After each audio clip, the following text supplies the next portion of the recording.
اسلام آباد میں supreme court کی کینٹین میں اے سی کمپریسر کی مرمت کے دوران دھماکے کے زخمیوں میں سے ایک چل بسا۔ گزشتہ روز دھماکے سے 13 افراد زخمی ہوئے تھے۔ دھماکے کی سی سی ٹی وی فوٹیج منظر عام پر آ گئی ہے۔ اسلام آباد میں سپریم کورٹ کی کینٹین میں اے سی کمپریسر کی مرمت کے دوران دھماکے کے زخمیوں میں سے ایک چل بسا۔ گزشتہ روز دھماکے سے 13 افراد زخمی ہوئے تھے۔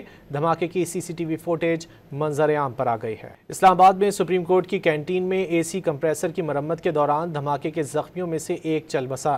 گزشتہ روز دھماکے سے 13 افراد زخمی ہوئے تھے۔ دھماکے کی سی سی ٹی وی فوٹیج منظر عام پر آ گئی ہے۔ اسلام آباد میں سپریم کورٹ کی کینٹین میں اے سی کمپریسر کی مرمت کے دوران دھماکے کے زخمیوں میں سے ایک چل بسا۔ گزشتہ روز دھماکے سے 13 افراد زخمی ہوئے تھے۔